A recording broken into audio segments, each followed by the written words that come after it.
Hello, everyone. Thank you for coming out today. My name is Alysia Matthews, and I conducted a research experiment on algae diversity in Uinta lakes. So I wanted to talk a little bit about what is algae. Algae is, when people typically think of algae, they think of that green, slimy film on ponds or in fish tanks, and algae is much more than that. Algae is a photosynthetic eukaryotic organism, an aquatic plant. It ranges in sizes from microscopic to 200 feet in length. Algae is the main driver of photosynthesis and is the ultimate food source and energy source for aquatic life. Without algae, it would cause mass destruction and die-offs. How does algae species diversity change or vary with certain lake characteristics? In an ecosystem, every biotic or living factor plays an important role through the life cycle. I thought, how does algae species vary between certain biotic factors and abiotic factors like temperature, dissolved oxygen, nitrate levels, the size of the lake, location, and elevation?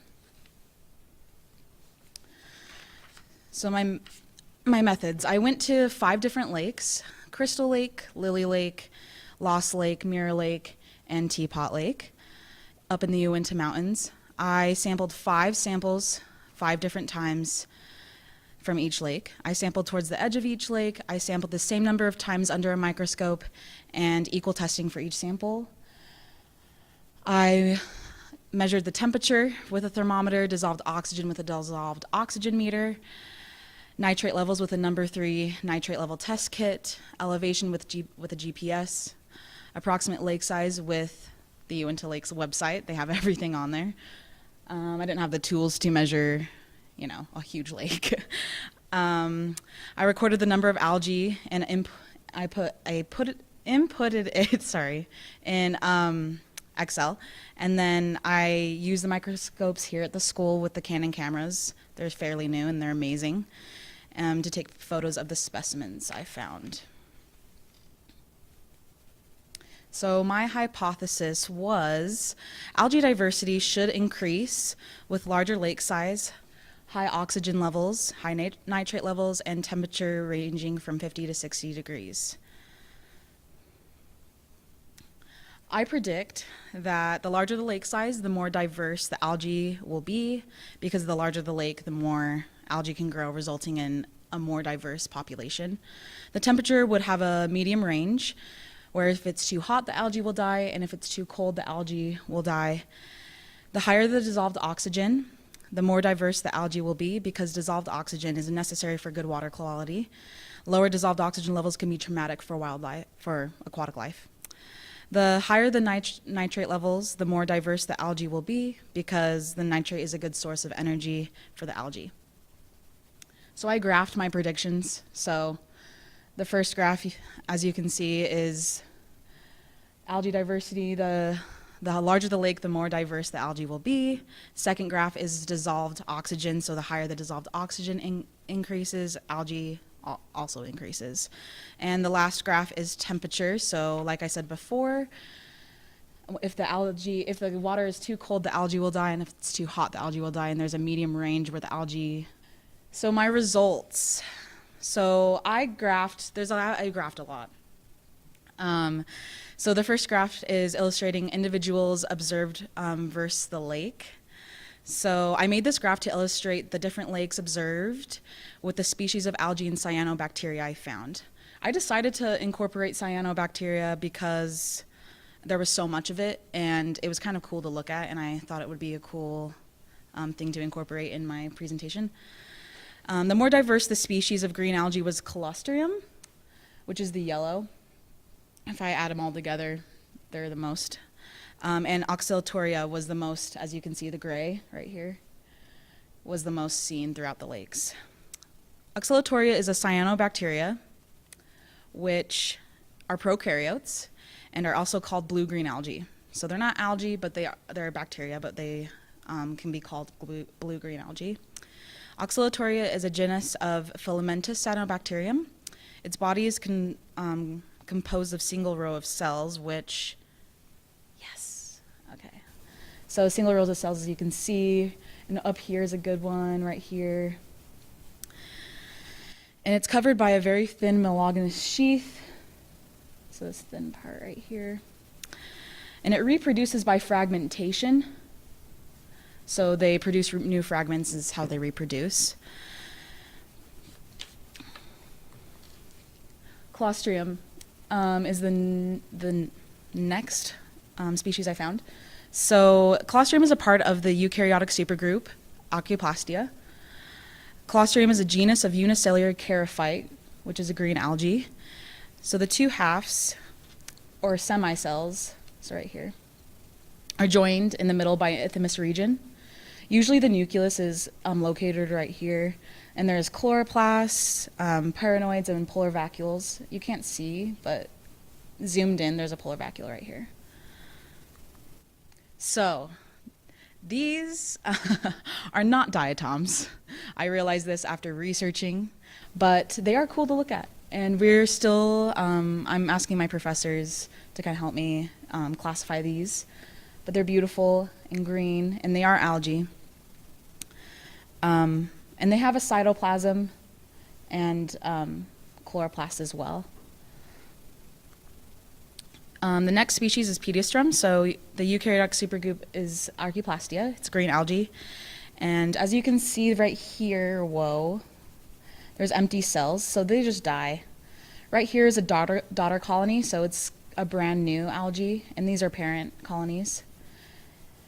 These species reproduce by, they reproduce by autocolony formation, and these spikes over top are the flagellum. Oscillatoria versus temperature. So this graph illustrates that when the temperature increases, oscillatoria does as well. The higher the temperature results in more algae or more diversity. No significant pattern was found with the other species, and that's why I didn't show the graph today. Individuals observed versus elevation. Oscillatoria, gosh, that's hard to say, is the only one that decreased with elevation, as you can see right here. And the rest increased. So this is all the green algae. Individuals versus dissolved oxygen. Diatoms and Clostridium seem to drastically decrease at 7.76 parts per million. Pediastrum drastically increased at the point, 7.79 parts per million, and Oscillatoria decreased at that point as well. Phyla richness. So I calculated with help, species richness and abundance with an ANOVA two-factor without replication test, chi test, and this was all used to calculate diversity between species. The program used was Excel. These measures were log transformed and analyzed using a two-way analysis of variance to examine possible differences between species and different lake characteristics, or differences due to interaction between species and these characteristics. My conclusion. So all the factors that play a role in algae diversity within an ecosystem are independent. While observing the data I found, there was not a pattern I continuously saw, but all the abiotic factors did affect the algae one way or another. The most common species through all the lakes was Oscillatoria. The most common species of green algae was Clostridium, and the least found species was Pediastrum. Crystal Lake had the highest dissolved oxygen and the least amount of algae diversity. The temperature and nitrate levels didn't have a drastic impact on lake species diversity except for with Oscillatoria. The lake didn't have the algae diversity, and the higher the dissolved oxygen, the lower the species diversity is. And my favorite part. Any questions? Sorry, that I worked really hard on that. I did. Yeah. So so there is a very big correlation with that. And I don't know if there was the graph with Oscillatoria and the temperature, and where it does better when it rises when higher temperature. The elevation, as you could see, like oscillatory declined with that. So I think there's a big correlation with elevation and temperature, just because the higher elevation, the colder the water is going to get. I didn't say this in the presentation, but I think I'm going to continue this project and do all lakes across Utah, and also look at the algae blooms, because that's a really big problem here in Utah. So, but yeah, I believe there is a correlation with the two, for sure. So I had to do it earlier. So I did this last year. So I did this in August and continued to do it in like the data and stuff throughout this year. But I did it around August, September, because the algae would have died or there wouldn't be very much by the end of the year. So, yeah. When I did this project, it was for my classes, and then I kind of, extended it in the symposium. That was one of my things I did need to work on, and with a random number generator, I should have done that, but I didn't have the number generator, so I did kind of just pick a spot and kind of randomly go places. So next time I do this, I would have a better, how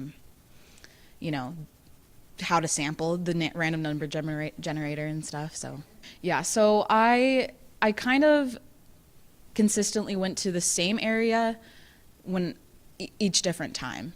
Does that make sense? That's kind of, yeah. Yeah. There's lots of factors that can go into those, from human population, how busy they are with humans, and how Utah Lake is really busy, with lots of humans, and algal blooms are super common. Whereas I haven't heard anything from the Uinta Lakes where there was algae blooms or anything. So yeah, I think, there's a lot of factors that go into, to extend this project. And there's a lot of things I have to think about too. A lot, thinking about humans and animals even, and, so yeah. And I think it would have a very different effect for sure. I would think so. I didn't look at that in this research project, but I think, yes, I think that has a lot to do with it, because Crystal Lake, I think it has a few fish, but it's not like Mirror Lake. Yeah. So yeah, I think that would be another factor for sure. The fish and, okay, thanks.